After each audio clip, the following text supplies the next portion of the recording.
शादी में आई चुड़ैल। अन्नपुर नाम के एक गांव में शादी चल रही होती है। वाह, मजा आ गया फूफा जी। शादी में क्या खाना बना है? बाराती तो उंगलियां चाटते रह जाएंगे। हाँ, तुमने सही कहा। पनीर की सब्जी का तो कोई जवाब ही नहीं। दूसरी तरफ पंडित जी फेरों की तैयारी कर रहे होते हैं कि तभी वहाँ एक चुड़ैल आ जाती है। अरे मर गया रे, ये चुड़ैल यहाँ क्या कर रही है? अरे दिवाकर जी, ये आपकी कौन से रिश्तेदार है? अरे मुझे क्या पता। क्यों भाग्यवान, कहीं ये तुम्हारे मायके से तो नहीं आई है?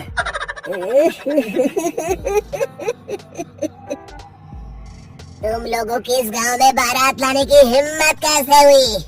मेरे रहते इस गांव में किसी की शादी नहीं हो सकती। अब तुम लोग देखो मैं क्या करती हूँ। अरे मर गया रे, मैंने सुना है ये जबान की पक्की है। भागो रे भागो, वरना ये चुड़ैल किसी को नहीं छोड़ेगी। हाँ, तुम सही कहते हो मोहन भाई। यहाँ से भाग लेने में ही हम सबकी भलाई है। देखते ही देखते शादी के मंडप में भगदड़ मच जाती है और चुड़ैल सब कुछ उजाड़ कर रख देती है। फिर एक दिन मोहन की शादी तय हो जाती है।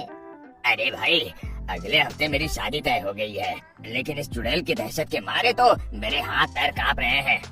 अरे मोहन, तुम्हारा दिमाग तो खराब नहीं हो गया? तुम अपने साथ साथ हम सब गांव वालों को भी बलि का बकरा बनाना चाहते हो?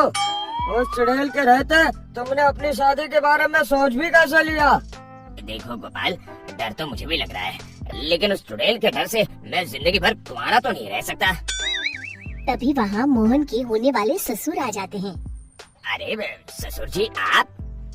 देखो, अब तक मैं तुम्हारा ससुर बना नहीं हूँ और शायद बनूंगा भी नहीं। ये आप क्या कह रहे हैं? मैंने तो शादी का कोड भी सिलवा लिया है। मैं अपनी बेटी की शादी किसी अच्छे गांव में कराना चाहता हूँ। तुम्हारा गांव तो भूतिया गांव है। मैं तो क्या, अब तो कोई भी अपनी लड़की इस गांव वालों को नहीं देगा। इस तरह चुड़ैल के डर से उस गांव में किसी की भी शादी नहीं हो पाती। फिर एक दिन गांव के जमींदार अपनी बेटी की शादी करने का विचार करते हैं, लेकिन चुड़ैल के डर से उनकी भी हिम्मत जवाब दे देती है। अगर मेरी बेटी की शादी तय समय से नहीं हुई तो मेरी नाक कट जाएगी। मुझे कुछ करना ही होगा। एक सलाहकार के कहने पर जमींदार काशी से एक बहुत ही नामी तांत्रिक को अपने घर बुलवाते हैं, जो भूत चुड़ैल को पकड़ने में माहिर माना जाता था। जमींदार साहब, आप चिंता मत करिए। इस गांव की सीमा में प्रवेश करते ही मुझे उस चुड़ैल के बारे में सब पता चल गया था। आप उसे जल्दी से जल्दी कैद कर लीजिए ताकि मैं अपनी बेटी की शादी कर सकूं। जब वो चुड़ैल एक इंसान थी, तब ठीक उसकी शादी करने वाले दिन ही उसकी और उसके होने वाले पति की एक दुर्घटना में मौत हो गई थी। उसका होने वाला पति आज भी भूत बनकर जंगल में भटकता है। इसलिए जब तक चुड़ैल की शादी नहीं हो जाएगी, वो किसी और की भी शादी नहीं होने देगी। ये आप क्या कह रहे हैं? अगर वो भूत भी हमारे गांव में आ गया तब हमारा क्या होगा? ये आदमी बीच में बहुत बोलता है, इसे बाहर निकालो। उसके बाद तांत्रिक बताते हैं कि अगर उस भूत के साथ चुड़ैल की शादी करा दी जाए तो वो चुड़ैल हमेशा हमेशा के लिए उस गांव को छोड़कर चली जाएगी। जमींदार साहब, आप अपनी बेटी की शादी की तैयारी शुरू कर दीजिए।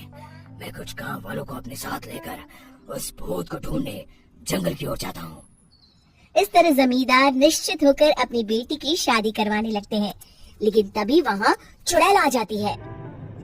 मैंने तुम गांव वालों को समझाया था ना कि इस गांव में कभी कोई शादी नहीं करेगा। लगता है तुम लोग मुझे हल्के में ले रहे हो। चुड़ैल जमींदार की बेटी को उठा लेती है।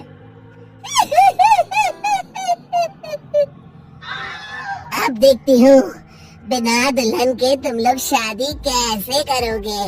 मैं इसे अपने साथ ले जा रही हूँ। छोड़ मुझे, पिताजी, मुझे बचाइए।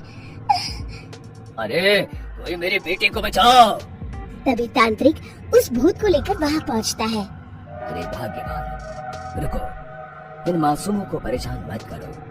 मैं आ गया हूँ, अब तुम मेरे साथ चलो। चुड़ैल बहुत खुश हो जाती है। आप आ गए, चलिए अब हम मंदिर में चलकर शादी कर लेते हैं। अरे अरे अरे अरे, ये क्या कह रही हो? मंदिर में जाके दोबारा मरना है क्या? चलो, आज से हम जंगल में रहेंगे। चुड़ैल चली गई, अब मेरी शादी हो जाएगी। इस तरह सभी गांव वाले खुशी से झूमने लगते हैं।